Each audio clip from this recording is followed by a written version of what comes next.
সরকারি ডাক্তারদের সময় দিতে হবে হাসপাতালে। বন্ধ হলো ডাক্তারদের ঘরের দোকান। ডিউটির সময় প্রাইভেট প্র্যাকটিস বন্ধের বিজ্ঞপ্তি জারি। কবে থেকে লাগু হচ্ছে এই নিয়ম জেনে নিন। রাজ্যের সরকারি হাসপাতালগুলিতে চিকিৎসকদের অনুপস্থিতি, কর্মীদের গাফিলতি, রোগী এবং তাদের পরিবারের হয়রানির অভিযোগ আজকেই নতুন নয়। বহু সময় দেখা গিয়েছে জরুরি বিভাগে রোগী পৌঁছলেও দায়িত্বপ্রাপ্ত চিকিৎসককে খুঁজে পাওয়া যাচ্ছে না। কখনো আবার ট্রলি ঠেলতে হচ্ছে রোগীর পরিবারের সদস্যদেরই। আর দীর্ঘদিন ধরে এই ধরনের অভিযোগ জমতে থাকায় এবার কড়া পদক্ষেপ পথে হাঁটল রাজ্যের স্বাস্থ্য দফতর। স্বাস্থ্য দফতরের শীর্ষ আধিকারিকদের তরফে জানানো হয়েছে, কলকাতার 5টি সরকারি মেডিকেল কলেজে ডিউটি অবস্থা এবং হাজিরা নিয়ে বিশেষ নজরদারি শুরু হচ্ছে।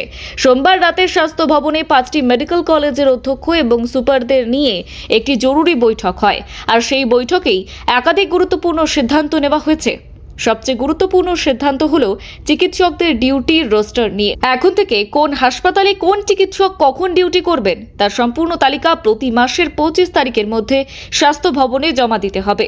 অর্থাৎ 1 মাস আগেই স্বাস্থ্য দফতরের কাছে স্পষ্ট থাকবে কোন দিনে কোন সময়ে কোন চিকিৎসক দায়িত্বে থাকবেন। এরপর যদি দেখা যায় রোস্টারের নাম থাকা সত্ত্বেও সেই চিকিৎসক হাসপাতালে উপস্থিত নেই, তাহলে তার বিরুদ্ধে কড়া ব্যবস্থা নেওয়া হবে।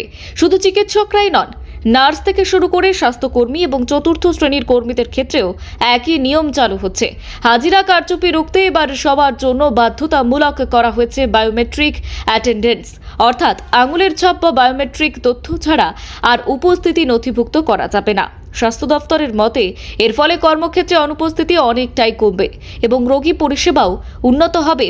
হাসপাতালের জরুরি বিভাগে রোগীদের হয়রানির অভিযোগও প্রায়ই ওঠে। আর সেই কারণেই এবার প্রতিটি সরকারি হাসপাতালের এমার্জেন্সি বিভাগে 24 ঘন্টা নজরদারি ক্যামেরা বসানোর সিদ্ধান্ত নেওয়া হয়েছে। আর এই ক্যামেরাগুলোর ওপর হাসপাতাল কর্তৃপক্ষের কোনো নিয়ন্ত্রণ থাকবে না। সরাসরি স্বাস্থ্য ভবন থেকেই নজরদারি করা হবে। ফলে জরুরি বিভাগে কোনো ধরনের গাফিলতি, দুর্ব্যবহার বা অনিয়ম হলে তা সহজেই ধরা পড়বে বলেই মনে করছে স্বাস্থ্য দফতর। এতদিন পর্যন্ত হাসপাতালের জরুরি বিভাগে সাধারণত একজন মেডিকেল অফিসার এবং একজন সিনিয়র রেসিডেন্ট চিকিৎসক থাকতেন, কিন্তু নতুন নিয়ম অনুযায়ী এবার প্রতিটি এমার্জেন্সি বিভাগে অতিরিক্ত একজন অ্যাসিস্ট্যান্ট প্রফেসর, পদমর্যাদার চিকিৎসক এবং আরও একজন চিকিৎসক 24 ঘন্টা দায়িত্বে থাকবেন। টানা 24 ঘন্টা ডিউটির পরের দিন সংশ্লিষ্ট চিকিৎসককে ছুটি দেওয়া হবে বলেও সিদ্ধান্ত নেওয়া হয়েছে। শুধু চিকিৎসা পরিষেবাই নয়, হাসপাতালের মর্গ নিয়েও উঠছে গুরুতর অভিযোগ। বিভিন্ন সরকারি মেডিকেল কলেজের মর্গে ময়নাতদন্তের জন্য টাকা লেনদেনের অভিযোগ বহুদিন ধরেই রয়েছে। এবার সেই বিষয়েও কড়া অবস্থান নিয়েছে স্বাস্থ্য ভবন। আধিকারিকদের স্পষ্ট নির্দেশ, এই ধরনের কোনো অভিযোগ সামনে এলে কঠোর ব্যবস্থা নেওয়া হবে।